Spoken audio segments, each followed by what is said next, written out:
Magandang hapon po sa inyong lahat.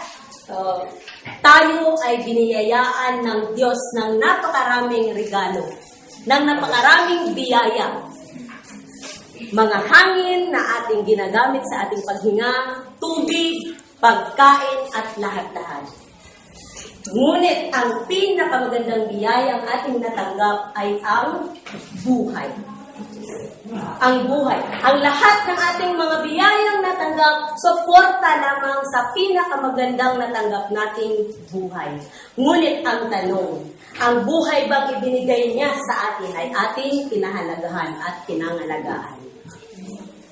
Dito sa Pilipinas, marami tayong mga problemang kinakaharap. Nariyan ang kahirapan, drug addiction, pagnanakaw, lahat ng krimen ay nangyayari.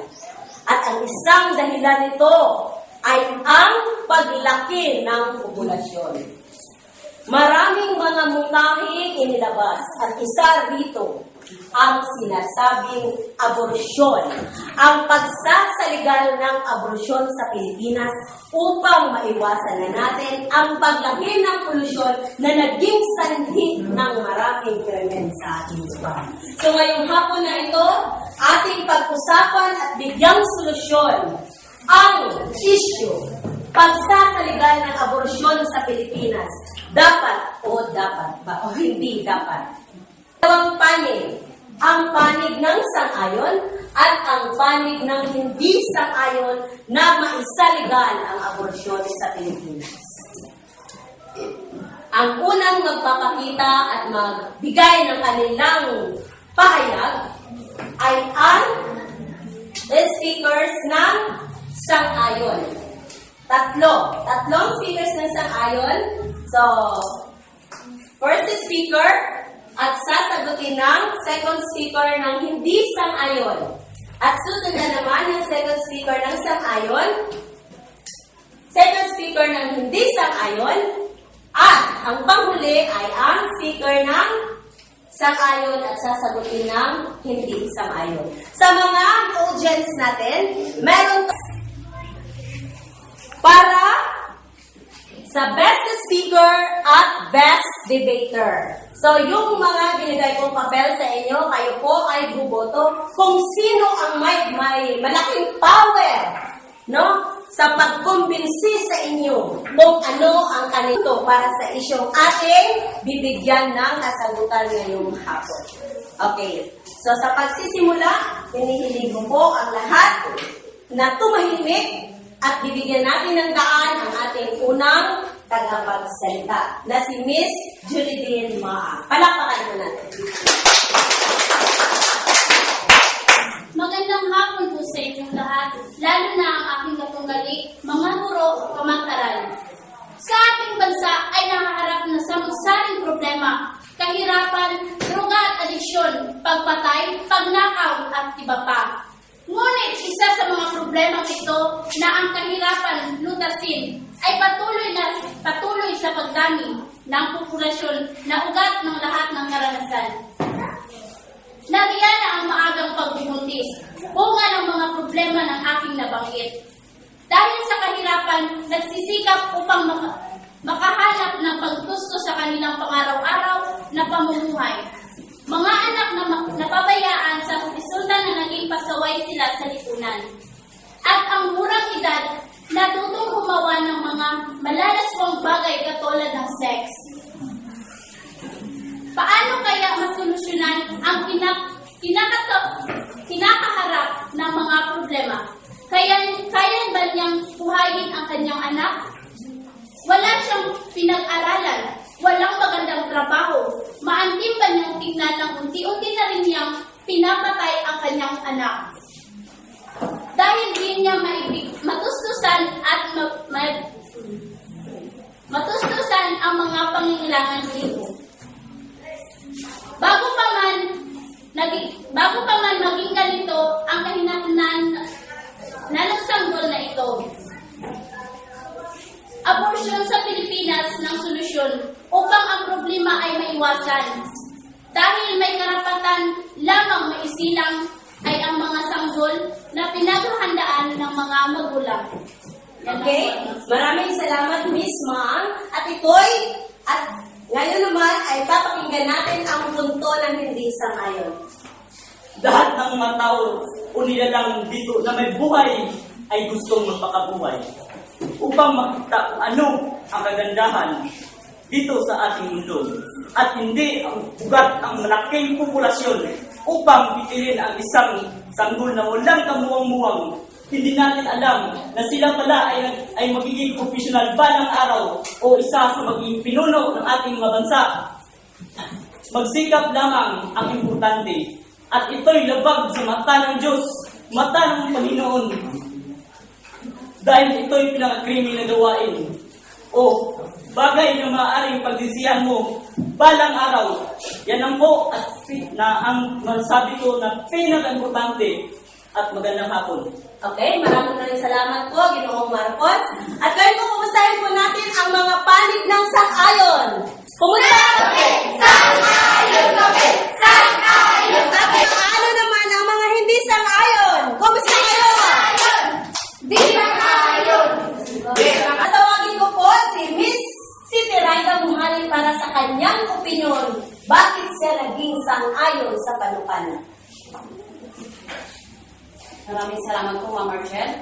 Sa aking mga kakumani, sa aking mga kapwa kamag-aral, mga teachers, ito lang po ang masasabi ko. Dahil sa kakulangan ng pangunahing pangangailangan, kung titignan natin, ang populasyon ay mahigit 100 milyon na sa ngayon patuloy na lumulubo. Ang paglubog ito ay ang dahilan kapag rebelde o kapabayaan ng isang magulang. Isa na rito ang responsible parenthood in such a way of family planning. Mahigit na pagpapatupad sa familyhood, factor affecting abortion, the poverty, tagutom, walang sapat na pangangailangan, education or lack of education, gamot, damit, tahanan, unwanted pregnancy, parental victims of injustice like rape, broken family, abuse, child trafficking na resulta ng prostitution. Yun lang po at maraming salamat. Okay, maraming salamat, Siti Raida. Ngayon, pakinggan natin si Norhani Cadosales para sa kanyang tugon sa pahayag ni Ano ba talaga ang abortion? Para sa kalaman ng lahat, ang abortion, ito ay gawain kung saan nilalabag ang kautusan o batas ng Diyos at maging sa batas ng tao. Dito ay nalalaglag ang isang feto sa sinapupunan ng ina sa pag-uusapang dapat bang isa sa batas ang abortion. Para sa amin ay hindi kami pabor sa usapin ito. Sa kabilang banda, bilang isang ina, ay hindi kami makakatanggap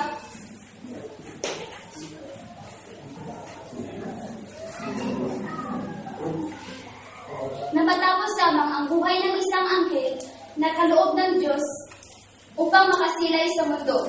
Hindi ka lang nagkasala sa isang tao, kundi sa lahat kung tutuusin. Pangalawa, bilang anak ng Diyos, laraw nakasaad sa Biblia, Exodo 20 verse 13, na huwag kang papatay. Hindi natin may pagkakaila ang ganitong pangyayari, lalo na sa mga hindi pa handa. Pero hindi ito ang dapat na maging batayan para lamang i-abort ang isang fetus na wala namang kasalanan. Kahit sa ang gulo na tingnan, legal ba ang abortion? Di ba hindi? Kaya nga tinatawag na abortion, ito ay isang krimen, gawain kung saan ay hindi katanggap-tanggap sa langit. Ang abortion ay isang gawain immoral na hindi dapat ipakita sa publiko. Kaya dapat lang na hinuhuli ang mga taong may kasangkot sa mga gawain ito. Kaya sa bandang huli, hindi pa rin kami nagpabor na isa sa batas ang abortion sa Pilipinas. Okay, narinig niyo si Miss Cadosales sa kanyang pahayag. Ngayon, ang panghuling pahayag ng ating sang-ayon mula kay Mr. Sigfred J. Ong. Dapat o di dapat. Para sa amin, dapat maging legal ang abortion sa Pilipinas dahil maraming dahilan ang pagpapalaglag. Isang halimbawa, kung may sakit ang isang ina, kailangan iligtas ang kanyang sarili na sa ganon walang madadamay na iba. Halimbawa, biktima ng isang rape, matitiis niya bang makikita ng bunga ng mga kababuyang ginawa sa kanya? Nakakaawang tingnan ang isang bata na nadadamay sa galit ng mga taong nakapaligid sa kanya.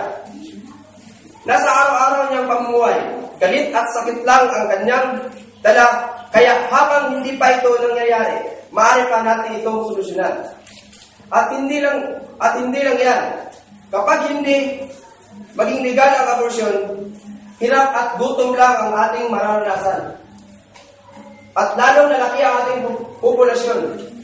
Yan ang dahilan kung bakit may mga topic ngayon.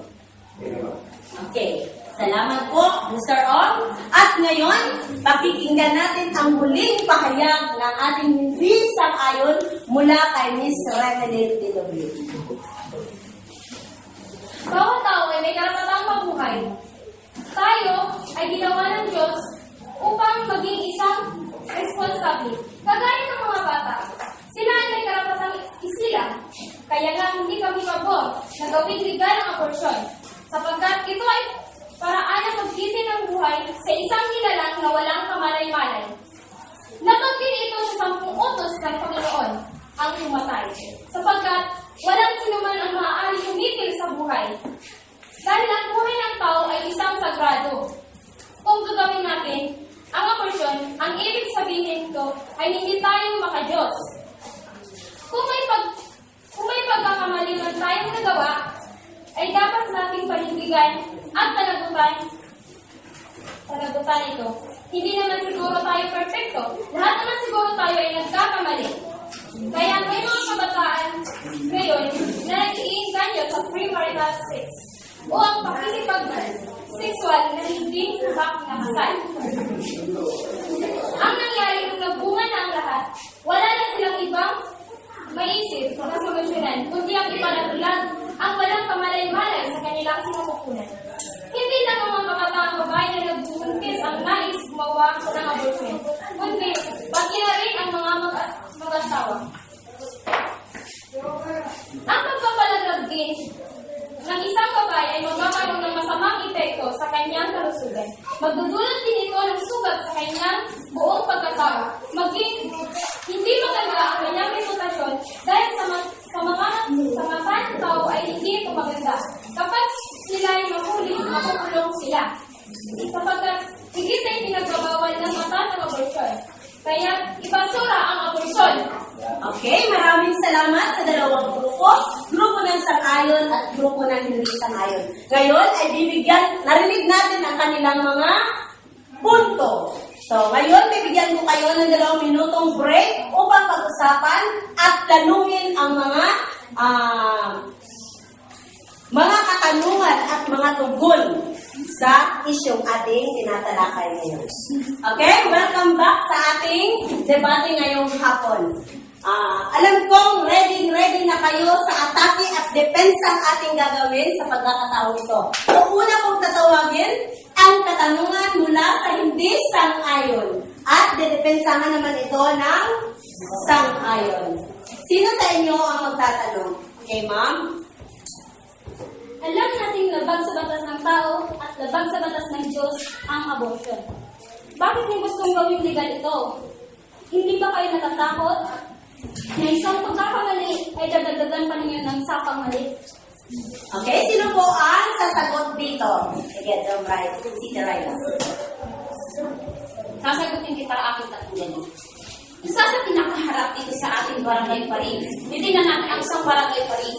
Ang ating mga kapatid na Manobo, ay isang direktang may mataas na antas ng miyembro.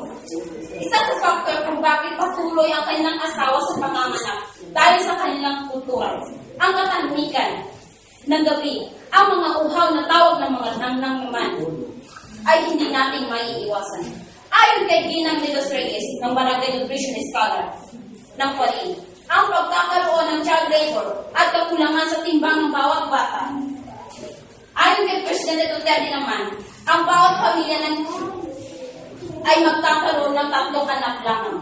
Ang pagkakaroon ng pangunahing pulitong programa na tutugon sa kahirapan sa pagdami ng populasyon. Ang mahigit na pagpapatupad ng batas ang factor affecting abortion. Ito ay ayon kay Presidente Duterte. upang maiwasan ang pag-angat ng populasyon.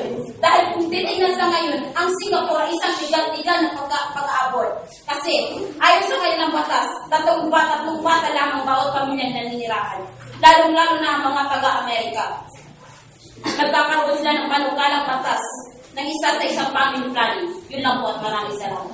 Okay, Miss Kaling, nasagot ba ng iyong katumbali ang iyong katanungan? So, nasa sa iyo po yan mamaya sa ating mga follow-up na mga katanungan.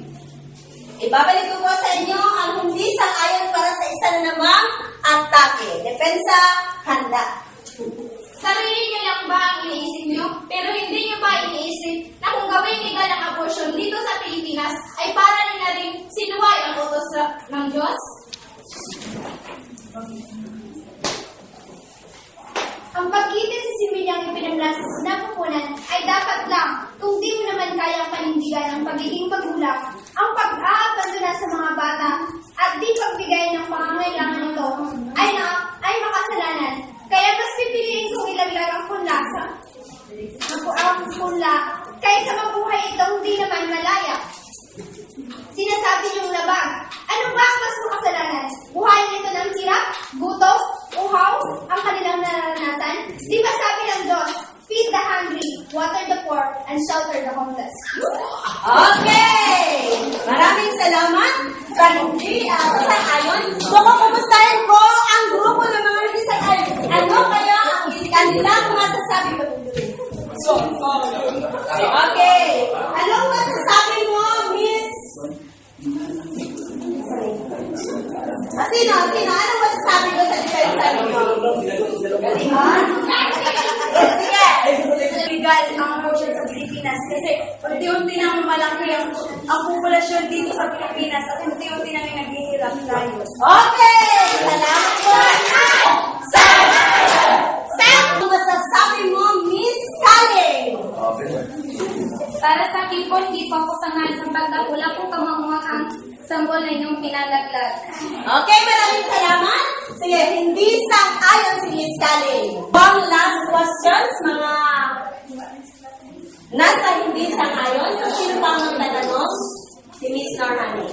Bakit? Abortion lang ba ang sagot sa kahirapang sinasabi niyo? Hindi niyo ba alam na ang babae na pag-abort ay nanganganib ang buhay, hindi lamang ang bata ang maaaring mamatay. Pagpatuloy itong gagawin na nila, ay maaari na itong ikamatay. Okay, magandang katanungan. Sino ang sasagot? Sige. Okay. Ang palagay natin na di dapat. Bakit? Kayo ang gustusan ang kahirapan? Ang traffic, kayo mo bang pigilan? Maraming salamat po, Mr. Ong. Sana naman ay nasagot ang katanungan ni Miss Norhani Cadesales. Last question for hindi sang-ayon.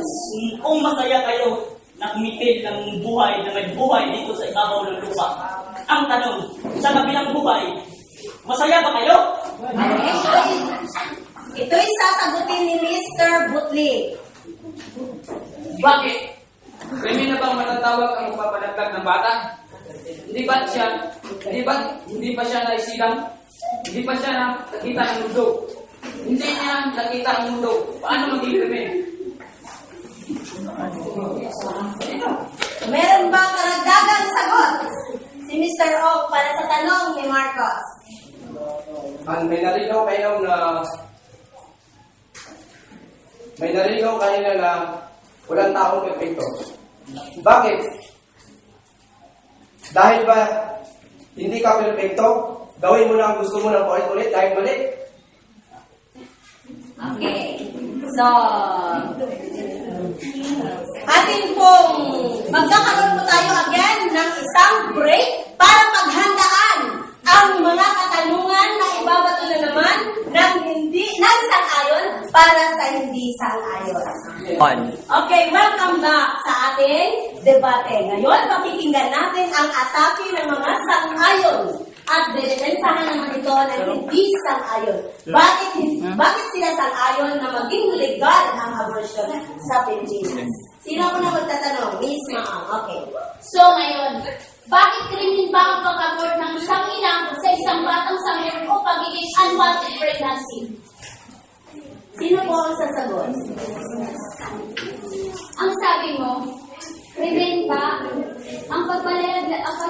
Pilipinas sa kanyang unwanted pregnancy. Di mo ba alam na kapag nagkaroon na ng union of cells ng sperm cell and egg cell, ay makakabuo na ito ng buhay o isang buo na nagkakaugnay na rin ng isang krimen na sa Biblia na makikita natin na isang kasalanan ang pumatay ng may buhay. Okay? Salamat, Miss Caduzales. Ako ay umaasang nasagot ng bawat grupo ang bawat katanungan nila. Okay? Another question? Another question from Sang-ayon. Okay. Paano ba natin mapapaunlad ang ating bansa kung patuloy na lumulubo ito? Sige, Mr. Marcos. Kung yan ang iyong katanungan, hindi solusyon yan. Ang solusyon, magsikap upang makaahon, makahirapan at makapag-aral ang mga anak. Okay! So, maraming salamat, Marcos. Sa huling katanungan ng mga sang-ayon, sino po ang pupuol? Okay, Miss Ulangkaya. Bakit tayo yung gulong-liga ng abortion? Eh kung sa patuloy na pagdabi ng populasyon, eh hindi naman ito kaya kuskusan. Sige, Miss Cortez. Hindi naman yan siya problema. Kasi marami namang paraan. Pwede ka mag-family planning o marami namang mga supply, halimbawa, human resources. Okay? So, maraming salamat po sa inyong mga puntong ipinahayag sa amin ngayong hapon. Sana ay nakumbinsi ninyo ang bawat isa kung sino talaga ang mas mananaig. Ang pagsasaligal ba ng abortion sa Pilipinas na pinanigan ng mga grupong ito o ang hindi pumanig dito na hindi sang-ayon sa isyong ito. So ngayon, tatanungin ko ngayon ang mga audience sa likod kung nakapili na ba kayo para sa ating best debater at best speaker sa hapong ito. O ang nasa audience, sino kaya sa palagay nila ang mananalo bilang best debater sa isyong ito? Miss Gonzaga. Sa palagay ko po ang mananalo sa best debater, si Pedros Marcos. Bakit? Alam na lang niyo po yung sagot niya sa bawat katanungan. Okay, maraming salamat. Alam ko, di.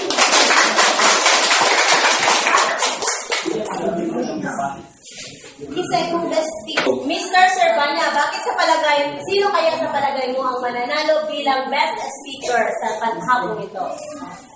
Sinuraan niyo kasi pagpatuloy tayong nilaglag natin yung mga bata. Wala na tayong kabuhayan dito sa Pilipinas. Okay, maraming salamat. Okay, hinihili ko ang lahat sa tumahimik upang pakinggan natin ang panghuling pahayag ng sang-ayon at ang panghuling pahayag ng hindi sang-ayon. Sino po sa Okay, Miss Kalagday. Sa pagtatapos nito, ihahalimbawa namin ang bansang China. Tingnan natin ang kanilang katayuan. Nagiging mayaman ang kanilang bansa dahil kontrolado ng kanilang pamahalaan ang kanilang mamamayan.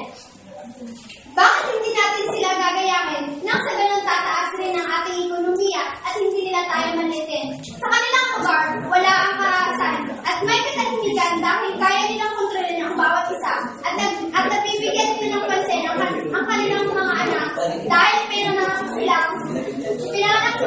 sa paghandaan. Kaya, ang kanilang kinabukasan ay nagiging maganda ang kalalabasan. Kung gusto natin maging kagaya sa kanila, tularan natin sila. At ang tanging paraan, gawing legal ang abortion sa Pilipinas. Thank you. Okay, pakikinggan naman natin ngayon ang panghuling pahayag ng mga nasa hindi sang-ayon. Napakinggan na natin ang opinion ng ating bawat panig. Ngunit kanina sa inyo sa China, bali ang pondo nyo. Kaya nga, bigyan natin, tularan natin ang China na lumubo ang kanilang populasyon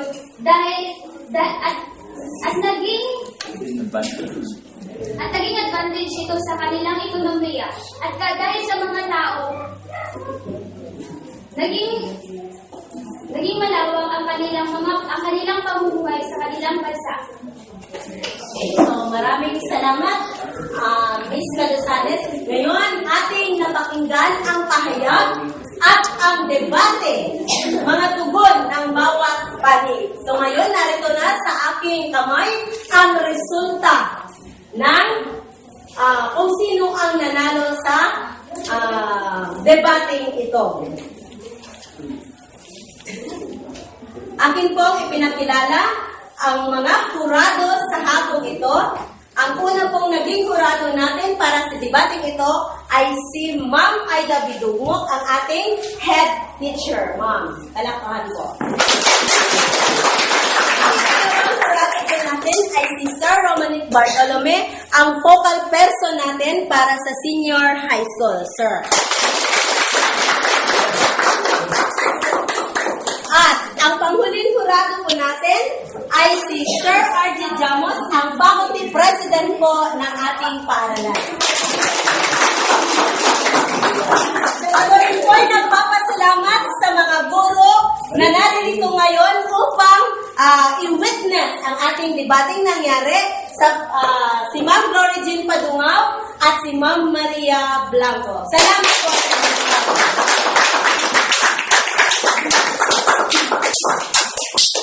Okay? So, para sa best debater. Para sa the best debater, ito po ay nakuha ni Mr. Marcos Pedro.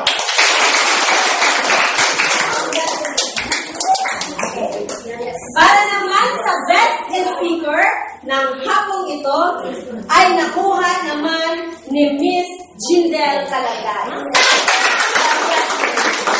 At para sa best debating team, ang grupo kung saan nakumbinsi nila ang ating mga hurado sa hapong ito ay nakuha ng grupo ng mga okay, you said it right. Nakuha ng grupo ng mga sanghay.